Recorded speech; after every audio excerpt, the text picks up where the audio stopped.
Students, our next topic is characteristics of sound. You have learned so far that sound travels in the form of a wave. आपने पढ़ा हुआ है कि जो sound है as a wave travel करती है. We know that all sounds are the same. हमें पता है कि सारी साउंड्स जो हैं ये सेम नहीं होती. Some sounds are loud and some are shrill. कुछ साउंड लाउड होती हैं और कुछ श्रिल होती हैं, मतलब तीखापन होता है आवाज़ में. So how to corresponding waves of different sound look like. तो हर एक साउंड की वेव फिर कैसी कैसी होगी. There are some features called characteristics of wave that we should first understand so that we can analyse the sounds that they produce. सबसे पहले साउंड के कुछ करेक्टरिस्टिक्स होते हैं या वेव के करेक्टरिस्टिक्स होते हैं जो हमें बताते हैं कि साउंड कैसे प्रोड्यूस होगी. The main characteristic of a wave are amplitude, time period and frequency. ये मेन करेक्टरिस्टिक हैं साउंड के, एम्पलीट्यूड, टाइम पीरियड और frequency. We will use the examples of oscillations of a time pendulum, simple pendulum to explain the terms amplitude, time period and frequency. हम ये simple जो pendulum है इसकी movement का ही use करेंगे in terms को explain करने के लिए. Although A simple pendulum does not produce sound waves that one can hear. पर जो सिंपल पेंडुलम है वो साउंड ऐसे प्रोड्यूस नहीं कर सकता जो हम सुन सकें. This example will help us to observe oscillations and understand the terms involve. पर इससे हमें टर्म्स की क्लैरिटी हो जाएगी पूरी. A simple pendulum consists of a small ball या bob attach to a string which is fixed at some end. एक pendulum में होता क्या है, एक बॉब होती है. ये बॉब है जो एक फिक्स एंड के साथ बंधी हुई होती है. First definition is amplitude. If we pull the bob sideways and leaves it, it will oscillate back and forth for some time and then come to a stop. अगर बॉल को हम पुल करें तो क्या होगा और छोड़ दें तो ये ऑसिलेट करेगी, ऐसे ऐसे घूमती रहेगी ये अपने दोनों पोजीशंस के अराउंड और बाद में रुक जाएगी. The position where it comes to stop is called mean position. जिस पोजीशन पे ये रुक जाती है उसको मीन पोजीशन बोलते हैं. सेंटर वाली पोजीशन पे रुक जाती है इसको मीन पोजीशन बोलते हैं.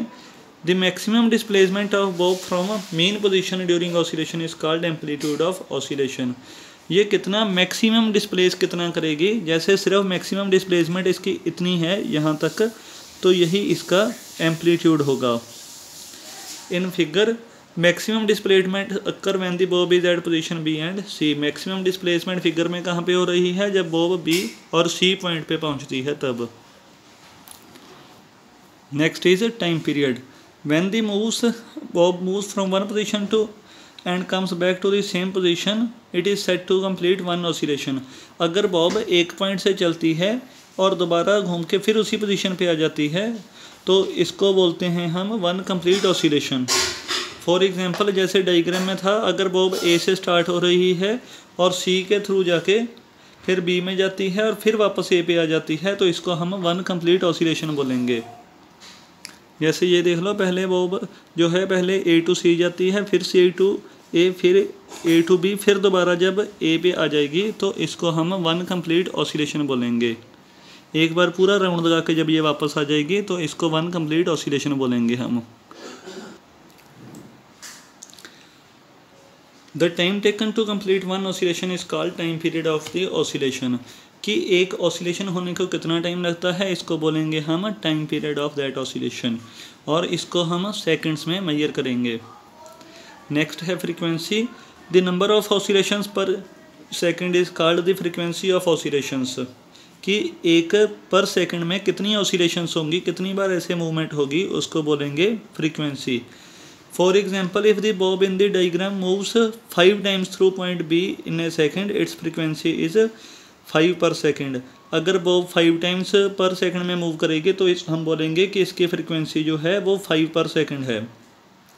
The SI unit of frequency per second is called hertz in honour of German physicist Heinrich R Hertz. जो SI यूनिट पर सेकंड है इसको रिप्लेस कर देते हैं हम हर्ट्ज में, एक साइंटिस्ट की याद में. When we say that a vibrating body has a time period T, we mean that it completes one oscillation in T seconds. अगर हम बोल रहे हैं कि एक वाइब्रेटिंग बॉडी का टाइम टी सेकंड है, टाइम पीरियड टी है, तो हम बोलेंगे वो एक ऑसिलेशन t सेकंड में पूरा करती है। फिर thus in 1 second it will complete 1/t oscillations. इसीलिए 1 सेकंड में ये कितना करेगी, 1/t ऑसिलेशन कंप्लीट करेगी और वो इसकी फ्रीक्वेंसी होगी। नेक्स्ट इज फ्रीक्वेंसी और पिच का क्या रिलेशन है। Sound waves are produced due to and fro oscillations of a pendulum in a medium. Sound waves कब प्रोड्यूस होती हैं, जब टू एंड फ्रो मूवमेंट होती है पार्टिकल्स की किसी भी मीडियम में। If an object oscillates 80 time per second it is said to have a frequency of 80 hertz. अगर कोई ऑब्जेक्ट 80 टाइम्स पर सेकंड में मूव करता है तो हम बोलते हैं उसकी फ्रिक्वेंसी 80 हर्ट्ज है। Frequency is considered as an important characteristic of a sound wave because different frequencies sound different to us। Frequency का बड़ा इंपॉर्टेंट करेक्टरिस्टिक है एक साउंड की, क्योंकि डिफरेंट फ्रिक्वेंसी जो हैं ये हमें इनकी साउंड भी डिफरेंट ही प्रोड्यूस होती है। Shrillness is explained using a term pitch. Shrillness होता है मतलब आवाज़ का तीखापन, इसको हम पिच के हिसाब से डिफाइन कर सकते हैं। Higher the frequency of the vibrating body higher will be its pitch. अगर फ्रिक्वेंसी ज़्यादा होगी तो पिच भी ज़्यादा होगी। A high pitched sound appears shrill. अगर पिच ज़्यादा होगी तो फिर तीखापन आवाज़ में ज़्यादा होगा, जैसे छोटे बच्चों में होता है। इसका मतलब उनके गले में वाइब्रेशंस बड़ी ज़्यादा हो रही होती हैं कम टाइम में, तो इसीलिए उनकी आवाज़ ज़्यादा श्रिल होती है। And A low pitched sound appears deep और ग्रफ टू आवर एयर्स। और जो लो पिच होगी वो डीप सुनेंगी, हमें भारी आवाज़ सुनेंगी। You might have notice that difference between shrill voice of a child and the deep voice of a man. आपको पता होगा वॉइस छोटे बच्चे और बड़े की आवाज़ का। The shrillness of a sound produce is determined by frequency of the vibrating body. जो श्रिलनेस है इसको फ्रिक्वेंसी ऑफ बॉडी से हम डिफाइन कर सकते हैं। ये जैसे ओरिजिनल साउंड है, ये लोअर पिच की साउंड है। वाइब्रेशन देखो कितनी बड़ी में वाइब्रेशन हो रही है, कितना टाइम लग रहा है एक वाइब्रेशन होने को। ये देखो इतने टाइम में ही कितनी सारी वाइब्रेशंस हो रही हैं, इसका मतलब पिच हाई है। नंबर ऑफ़ वाइब्रेशंस ज़्यादा हैं, फ्रीक्वेंसी भी हाई है, पिच भी हाई है। इसमें ज़्यादा टाइम लग रहा है, लोअर एम्पलीट्यूड है, तो ये सॉफ्टर वॉइस है, फिर तीखी आवाज़ नहीं है, भारी आवाज़ है। ये ज़्यादा ग्रेटर है पिच, तो इसमें ग्रेटर एम्पलीट्यूड होगा। Next is amplitude and loudness में डिफरेंस। एम्पलीट्यूड में एंड लाउडनेस में रिलेशन है। The amplitude of A vibrating body producing this sound determines the loudness of this sound.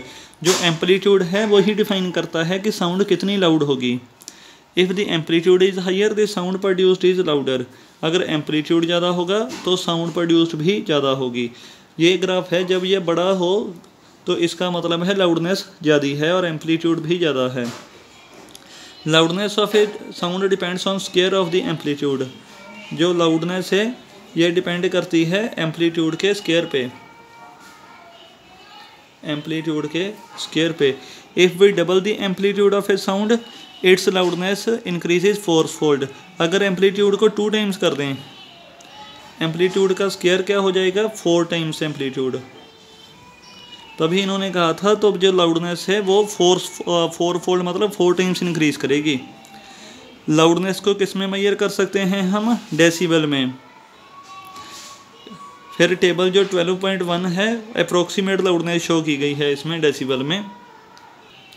ये विस्पर जब हम बिल्कुल थोड़ी सी आवाज़ करते हैं तो अबाउट 30 डेसिबल लाउडनेस होती है। नॉर्मल कन्वर्जन करते हैं 50 to 60 होती है। जब लाउड म्यूज़िक बजता है तो 100 to 120 होती है और एरोप्लेन की 120 to 140 डेसिबल में होती है sound produced.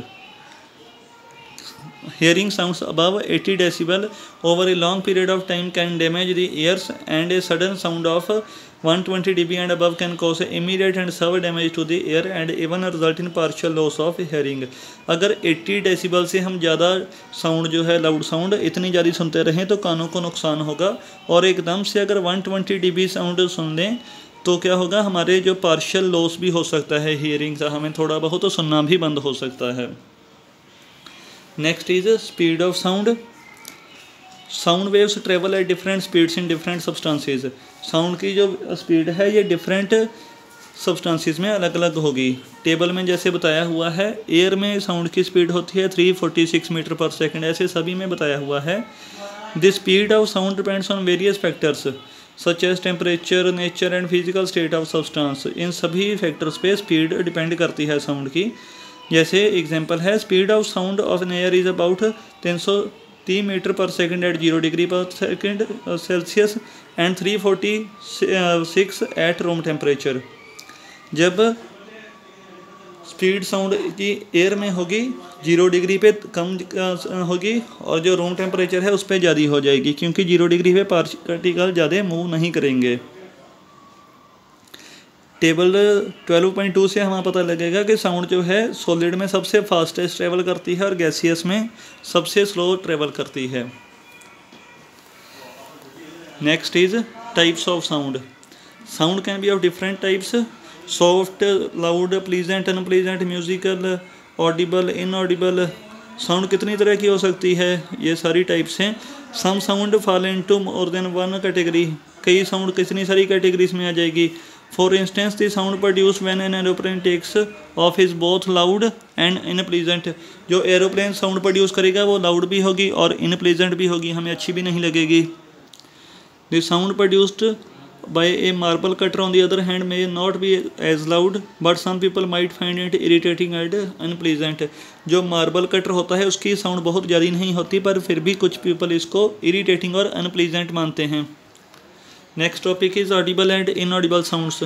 although it is true that all bodies that vibrate in air produce sound waves, we can't hear all of them।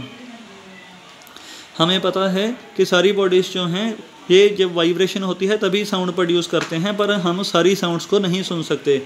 Sometimes a group of neighbourhood dogs start barking in their own while the residents living in the area are left wondering what provoke the dogs to bark. कई बार हमने देखा होगा कि जो dogs होते हैं ये बार्क करने लग जाते हैं अपने आप ही, पर जो रेजिडेंट्स हैं उनको हैरानी होती है कि ये बार्क क्यों कर रहे हैं। One possible reason could be that the dogs might have heard some unfamiliar high-pitched sound which the residents don't hear। इसका एक ये भी मीन्स हो सकता है कि जो डॉग्स हैं उन्होंने अनप्लीजेंट साउंड सुन रही हो जिसकी पिच भी हाई हो, जो रेजिडेंट्स को ना सुनाई दी हो। Our ear are sensitive only to a certain range of frequencies 20 Hz to 20,000 Hz। हमारे जो कान हैं ये सिर्फ इसी रेंज की फ्रीक्वेंसीज को ही सुन सकते हैं। We can't hear sound waves of frequency below 20 Hz and above 20,000 Hz। 20 Hz से ना तो हम कम साउंड को सुन सकते हैं, ना 20,000 Hz से ज़्यादा साउंड को सुन सकते हैं। Dogs have the ability to hear very high pitched sounds। जो डॉग्स हैं वो काफ़ी हाई पिच्ड साउंड को सुन सकते हैं जिसे हम नहीं सुन सकते। साउंड वेव्स और frequencies below 20 Hz are called infrasonic waves and those of frequencies above 20,000 Hz are called ultrasonic waves। जो साउंड वेव्स होंगी जिनकी फ्रिक्वेंसी 20 Hz से कम होगी उनको हम बोलेंगे इंफ्रासोनिक वेव्स, और जो 20,000 Hz से ज़्यादा होंगी फ्रिक्वेंसीज उनको बोलेंगे ultrasonic waves. Human beings can not hear these sound waves. जो ह्यूमन बींग्स हैं वो इन साउंड को नहीं हेयर कर सकते। We also can't hear sound waves if they are too feeble. और हम वो भी साउंड नहीं सुन सकते जो बहुत वीक हो।